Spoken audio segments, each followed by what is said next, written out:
રાજા રજવાડા સરદાર સન્માન સમિતિ દ્વારા સમાજના સન્માન, અધિકારો અને ઐતિહાસિક વારસાના સંરક્ષણ માટે રાજ્યવ્યાપી આધાર નંબર સાથે 1 કરોડ હસ્તાક્ષર અભિયાન શરૂ કરવાની સત્તાવાર જાહેરાત કરવામાં આવી છે। સમિતિના આગેવાનોના જણાવ્યા મુજબ આ અભિયાન ગુજરાતભરમાં ગામ, તાલુકા, શહેર અને જિલ્લા કક્ષાએ ચલાવવામાં આવશે, જેમાં વિવિધ સમાજોના લોકો તેમજ સામાન્ય નાગરિકોના આધાર નંબર સાથે હસ્તાક્ષર એકત્રિત કરવામાં આવશે। સમિતિનો ઉદ્દેશ્ય 1 કરોડ હસ્તાક્ષરો એકત્રિત કરીને ગુજરાતના મુખ્યમંત્રીને આવેદનપત્ર સાથે રજૂ કરવાનો છે। આ અભિયાન મારફતે સરકાર સમક્ષ 4 મુખ્ય માંગણીઓ રજૂ કરવામાં આવશે, જેમાં રાજવાડા મ્યુઝિયમનું તાત્કાલિક નિર્માણ, સરદાર વલ્લભભાઈ પટેલના વતન કરમસદને સ્વતંત્ર દરજ્જો આપવો, ભાવનગરના મહાન રાજવી મહારાજા કૃષ્ણકુમારસિંહજી ગોહિલને ભારત રત્નથી સન્માનિત કરવાના પ્રસ્તાવને મંજૂરી આપવી, તેમજ સ્ટેચ્યુ ઓફ યુનિટી ખાતે આદિવાસી સમાજને નોકરી અને વ્યવસાયમાં પ્રાથમિકતા આપવાની માંગનો સમાવેશ થાય છે। સમિતિએ જણાવ્યું હતું કે આ અભિયાન માત્ર વિવિધ માંગણીઓ રજૂ કરવા પૂરતું મર્યાદિત નથી, પરંતુ ગુજરાતના ગૌરવશાળી ઇતિહાસ, રાજવી પરંપરા અને સામાજિક ન્યાય માટે વ્યાપક જનસમર્થન અને લોકમત એકત્રિત કરવાનો પ્રયાસ છે।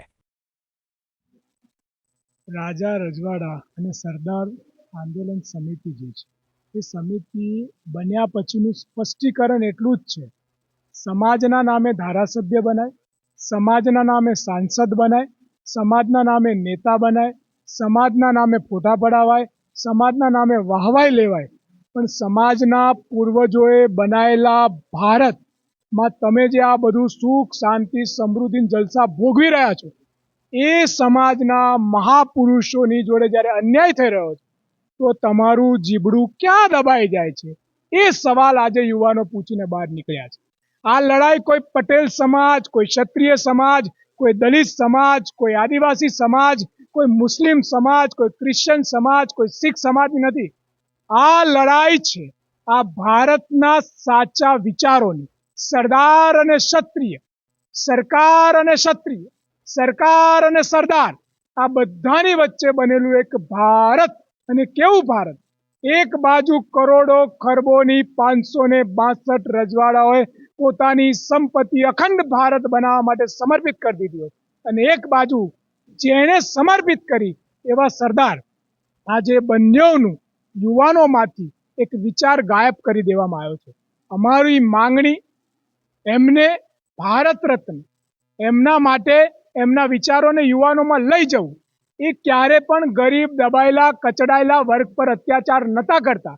એ 36 કોમ માટે હંમેશા સમર્પિત હતા। આજે આદિવાસી દુઃખી છે, આજે દલિત દુઃખી છે, આજે યુવાનો દુઃખી છે, અને એ તમામ દુઃખી છે એનું કારણ છે કારણ કે આ મહાપુરુષોના વિચારો ક્યાંક ને ક્યાંક દબાઈ ગયા છે। અમારી સમિતિનું માંગણી છે કે નાનામાં નાના યુવાનમાં આ મહાપુરુષોના વિચારોનું સિંચન કરવામાં આવે, અને સિંચનના દ્વારા ફરી એમના સપનાનું ભારત ઊભું કરવામાં આવે। સરદાર સન્માન સંકલ્પ આંદોલન સમિતિ કરમસદ ગુજરાત દ્વારા જે માગને લઈને આંદોલન ચાલી રહ્યું હતું, આજે શ્રી લખનભાઈ દરબાર દ્વારા રાજા રજવાડા અને સરદાર સન્માન સમિતિનું ગઠન કરી અને આ માંગને એક આંદોલન સ્વરૂપે અને સહી અભિયાન અને હસ્તાક્ષર સ્વરૂપે જે આજે એમને બહોળું કરવાની જે શરૂઆત કરી છે, આજે એમણે પૂરેપૂરો અમે ટેકો આપીએ છીએ। સરદાર સન્માન સંકલ્પ આંદોલન સમિતિ ખડે પગે એમની જોડે ઊભી છે।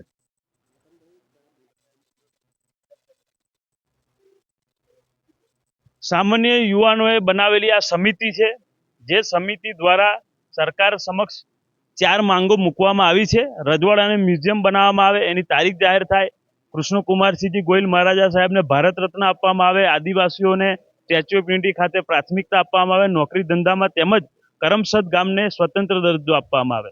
આ 4 માંગણીઓ સાથે સમિતિની રચના કરી છે અને આજે જાહેરાત કરી છે કે આગામી સમયમાં દરેક જિલ્લે, ગામે, તાલુકે, દરેક જગ્યાએ ઘરે ઘરે ફરીને આ સમિતિના તમામ યુવાનો 1 કરોડ હસ્તાક્ષર કરાવશે આધાર કાર્ડ નંબર સાથે, અને એ હસ્તાક્ષર લઈને અમે મુખ્યમંત્રી સાહેબને ત્યાં રજૂઆત કરવા જવાના છે અને એમને હસ્તાક્ષર આપવાના છે કે 1 કરોડ લોકોની માંગ છે, મહેરબાની કરીને આ માંગણી પૂર્ણ કરી દો।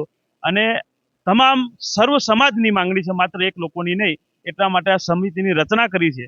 અને આ સમિતિની રચના કર્યા પછી જિલ્લે જિલ્લે કન્વીનરો પણ મૂકવામાં આવશે, અને આ હસ્તાક્ષર અભિયાન વહેલીમાં વહેલી તકે દરેક જિલ્લા તાલુકે ગામ લેવલે કરવામાં આવશે અને સરકાર સુધી પહોંચાડવામાં આવશે.